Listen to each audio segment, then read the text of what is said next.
Have you had any freedom in the Hindu religion? Some people might say that you have had a freedom of trade guaranteed by law like any other citizen of the country. You are also said to have got the personal liberty like others. You'll have to think deeply over such statements whether they really carry any meaning. What is the good in saying you have freedom to trade to a person who is deprived of any business by virtue of his birth by the society? What is the truth in consoling with the words, you are at liberty to enjoy your property, nobody else will touch your money, to a person to whom all the doors of means of livelihood and acquiring property are closed? To tell a person who is treated as unfit for entry into any service due to the defilement attached to him by birth and working under whom is most contemptuous for others that he has a right to serve is making a fun of him. The law may guarantee various rights, but those alone can be called real rights which are permitted by the society to be exercised by you. The law guarantees to the untouchables the right to wear decent clothes, but if the Hindus do not allow them to put on these clothes, what is the use of this right? The law guarantees to the untouchables the right to fetch water in metal pots, the right to use metal utensils, the right to put tiles on their houses. But if the Hindu society does not allow them to exercise these rights, what is the use of such rights? Various instances of such types can be cited. In short, that which is permitted by the society to be exercised can alone be called a right. A right which is guaranteed by law but is opposed by the society is of no use at all. The untouchables are in need of social liberty more than that which is guaranteed by law. So long as you do not achieve social liberty, whatever freedom is provided by law to you is of no avail. Some persons might advise you that you have physical freedom. Of course, you can go anywhere, can speak anything you wish, subject to the restrictions imposed by law, but what is the use of such freedom? Man has a body as well as a mind. He needs physical as well as mental freedom. Mere physical freedom is of no use. Freedom of the mind is of prime importance. Really speaking, what is meant to a man by physical freedom? It means he is free to act according to his own free will. A prisoner is unchained and is set free. What is the principle underlying this?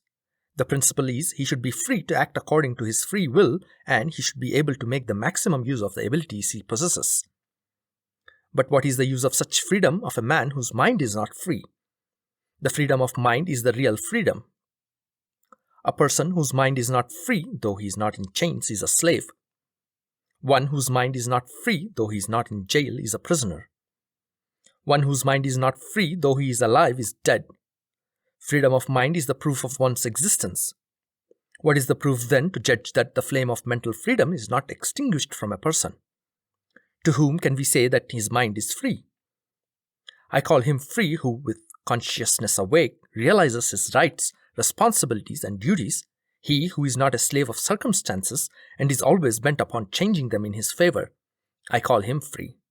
One who is not a slave of usage, customs and traditions, or of the teachings because they are brought down from the ancestors, one whose flame of reason is not extinguished, I call him a free man.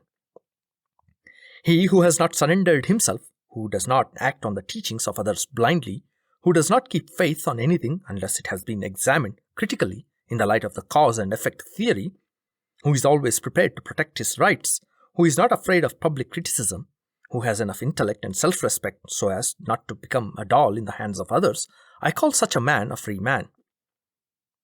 He who does not lead his life under the direction of others, who carves out his own aim of life according to his own reason and decides himself as to how, in what way the life should be led, I call him a free man. In short, a man who is the master of his own life, him alone I consider a free man. In the light of the above observations, are you free? Have you any freedom to carve out your own life and your aim? In my opinion, not only you have no freedom, but you are worse than slaves. Your slavery has no parallel. In the Hindu religion, one cannot have freedom of speech. A Hindu must surrender his freedom of speech. He must act according to the Vedas. If the Vedas do not support the actions, instructions must be sought from the Smritis. And if the Smritis fail to provide any such instructions, he must follow in the footsteps of the great men. He is not supposed to reason. Hence, so long as you are in the Hindu religion, you cannot expect to have freedom of thought. Some people might argue that the Hindu religion did not force you alone into mental slavery, but has snatched away the freedom of mind of all other communities. It is quite true that all the Hindus are living under a state of mental slavery. But from this, nobody should conclude that the sufferings of all are alike. Everyone in the Hindu religion is not equally affected by the adverse effects this mental slavery has produced. This mental slavery is in no way detrimental to the material happiness of the caste Hindus. Though the caste Hindus are slaves of the above-mentioned trio, namely Vedas, Smritis and the dictates of great men, they are given a high position in the Hindu social system. They are empowered to rule over others. It is an undisputed fact that the whole Hindu religion is the creation of the high caste Hindus for the welfare and the prosperity of the high castes. Society, which they call religion, has assigned you the role of the slave. So that you may not be able to escape from this slavery, every arrangement is made in the structure of the society. And that is why you are more in need of breaking the bondage of the mental slavery of this religion than is any other community. Hinduism has marked your progress from all sides. It has devastated your mental freedom and made you slaves. In the outer world also, it has doomed you to the condition of a slave. If you want to be free, you must change your religion.